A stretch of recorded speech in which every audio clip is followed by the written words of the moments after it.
한화 이글스가 외국인 투수 구성을 끝냈습니다. 그런데 이름을 보는 순간 솔직히 고개부터 갸웃하게 되는데요. 오웬 화이트. 메이저리그 통산 평균 자책점 12점대, 올 시즌 빅리그 성적만 놓고 보면 이 선수가 맞아? 라는 말이 먼저 나오는 이름이죠. 그런데도 한화는 이 선수를 데려왔습니다. 단순한 대체 자원도 아니고 윌켈 에르난데스와 함께 다음 시즌 선발진을 책임질 외국인 원투펀치로 말이죠. 폰세와 와이스가 동시에 빠져나간 상황에서 한화는 왜 하필 이 투수를 선택했을까요? 정말 실패가 뻔히 보이는 선택일까요? 아니면 숫자 뒤에 숨겨진 한화만의 계산이 있었던 걸까요? 오늘은 한화가 영입한 오웬 화이트가 대체 어떤 투수인지, 그리고 한화가 이 도박에 가까운 선택을 한 진짜 이유를 냉정하게 숫자와 팩트로만 끝까지 파헤쳐 보겠습니다. 오웬 화이트를 처음 접한 팬들의 반응은 대부분 비슷합니다. 메이저리그 성적부터 보게 되고 그 순간 기대보다는 불안이 먼저 앞서죠. 화이트의 빅리그 통산 성적은 8경기 평균 자책점 12.86. 올 시즌 화이트삭스에서 던진 3경기에서도 평균 자책점 9.00입니다. 숫자만 놓고 보면 외국인 선발 투수로 영입하기엔 솔직히 너무 거칠고 너무 불안한 기록이죠. 더 자극적인 건 올해 트리플 A 성적인데요. 20경기 중 17경기에 선발로 나섰지만 0승 8패, 평균 자책점 4.44. 승리는 단 한 번도 없었죠. 여기서 많은 팬들이 이렇게 생각합니다. 이게 정말 한화가 선택할 카드가 맞나? 구속도 요즘 외국인 투수 기준으로 압도적이지 않습니다. 패스트볼 평균 구속은 시속 148.5km. 리그를 지배하는 강속구형 외인과 비교하면 오히려 평범해 보이죠. 메이저리그에서도 실패했고 트리플 A에서도 에이스라고 보긴 어려운 성적. 이 지점까지 보면 오웬 화이트는 대박 후보가 아니라 위험한 선택에 가깝습니다. 특히 폰세와 와이스가 동시에 빠져나가며 선발진 공백이 커진 한화의 상황을 생각하면 더더욱 이해가 되지 않는 영입처럼 보이죠. 팬들 사이에서 벌써부터 또 실험인가, 또 모험인가라는 말이 나오는 이유도 바로 여기에 있습니다. 하지만 한화는 이 모든 숫자와 불안을 알고도 화이트를 선택했죠. 그렇다면 질문은 하나로 좁혀집니다. 한화는 이 투수의 어떤 부분을 보고 이 위험을 감수하기로 한 걸까요? 한화가 오웬 화이트를 선택한 이유는 빅리그 평균 자책점이 아니라 그 이면에 있는 투수의 사용 이력과 유형에 있습니다. 화이트는 메이저리그에서는 결과를 남기지 못했지만 마이너리그에서는 철저하게 선발 투수로 길러진 자원인데요. 마이너리그 통산 98경기 중 대부분을 선발로 소화했고 5시즌 동안 꾸준히 로테이션을 돌며 이닝을 먹어온 투수죠.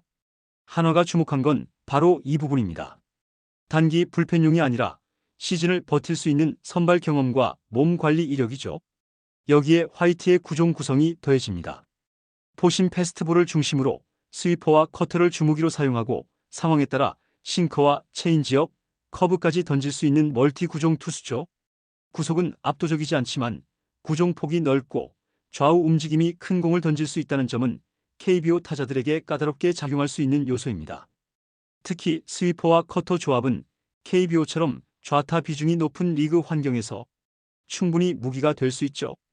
또 하나 중요한 포인트는 환경입니다. 화이트가 던졌던 트리플 A 팀 샬롯은 리그 최하위권 전력으로 불펜 지원도 타선 지원도 거의 받지 못한 팀이었는데요. 선발 투수가 잘 던져도 승리를 챙기기 어려운 구조였고 그 결과가 0승 8패라는 숫자로 남았을 가능성도 배제할 수 없죠. 그리고 한화는 이 기록을 무능이 아니라 환경으로 해석했습니다. 그리고 폰세와 와이스처럼 압도적인 에이스 한 명을 다시 찾기보다는 에르난데스와 화이트처럼 성향이 전혀 다른 두 투수를 조합해 리스크를 나누는 전략을 택했죠. 에르난데스가 힘으로 찍어 누르는 구유형이라면 화이트는 구종과 완급으로 버티는 유형입니다. 즉 한화는 이번 외국인 투수 구성을 통해 대박 한 명이 아니라 계산 가능한 두 장을 선택한 셈이죠. 숫자만 보면 불안해 보이지만 한화 내부에서는 이 투수가 KBO에서 다시 살아날 수 있다고 판단한 이유가 분명히 존재합니다. 그리고 이제 남은 건 하나입니다. 이 계산이 실제 마운드 위에서 통할 수 있느냐는 것이죠. 이제 시선을 조금 더 넓혀서 한화의 전체 선발진 구상 속에서 오웬 화이트를 봐야 합니다. 한화는 다음 시즌을 앞두고 가장 큰 변화를 겪은 팀 중 하나인데요. 리그 최강 원투펀치로 불렸던 폰세와 와이스가 동시에 MLB로 향했고, 이는 단순한 전력 공백이 아니라 선발진의 뼈대가 통째로 바뀌는 상황이었죠. 이런 상황에서 한화가 다시 한 명의 초특급 에이스를 찾는 대신 역할이 분명한 두 외국인 투수로 선발진을 재구성했다는 점은 매우 상징적입니다. 에르난데스는 9위로 압박하는 타입이고, 화이트는 이닝을 끌고 가며 경기를 관리하는 타입인데요.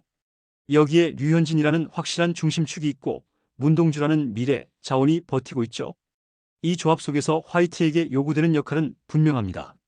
매 경기 압도적인 투구가 아니라 로테이션을 거르지 않고 5이닝 이상을 꾸준히 소화하며 불펜 부담을 줄여주는 역할이죠. 한화는 지금까지 외국인 투수에게 너무 많은 것을 기대하다가 무너진 경험이 반복됐습니다. 그래서 이번에는 기대치를 낮추고 계산 가능한 범위 안에서 시즌을 운영하겠다는 선택을 한 것으로 보이죠. 물론 이 선택이 성공으로 이어지려면 전제가 있습니다. 화이트가 KBO 스트라이크 존에 빠르게 적응해야 하고, 스위퍼와 커터가 초반부터 통하지 않으면 곧바로 어려움에 직면할 수 있죠. 평균 구속이 압도적이지 않은 만큼 제구와 완급이 무너지면 한순간에 공략 대상이 될 가능성도 큽니다. 결국 오웬 화이트는 한화가 선택한 안전한 도박이자 동시에 가장 냉정한 시험대에 오른 투수입니다. 이 투수가 버텨주느냐 아니면 초반에 무너지느냐에 따라 한화의 시즌 운영 방향 자체가 달라질 수밖에 없죠. 그리고 바로 이 지점에서 이번 외국인 투수 선택이 단순한 영입 뉴스가 아니라 한화의 시즌을 가르는 분기점이 되는 이유가 드러납니다. 결국 오웬 화이트 영입은 한화가 선택한 가장 현실적인 답안지에 가깝습니다. 메이저리그 성적만 놓고 보면 불안하고 숫자만 보면 실패 가능성이 먼저 떠오르는 투수지만, 한화는 이번만큼은 화려한 이름값보다 시즌을 버틸 수 있는 구조를 택했죠. 폰세와 와이스처럼 한 명이 모든 걸 책임지는 방식이 아니라 에르난데스와 화이트가 각자의 역할을 나눠 선발진을 지탱하고 그 위에 류현진과 문동주를 얻는 그림입니다. 화이트에게 요구되는 건 에이스급 성적이 아니라 로테이션 유지, 초반 대량 실점 방지, 그리고 불펜을 보호하는 이닝 소화죠. 만약 이 조건을 충족한다면 지금의 우려는 시즌 중 자연스럽게 사라질 수 있습니다.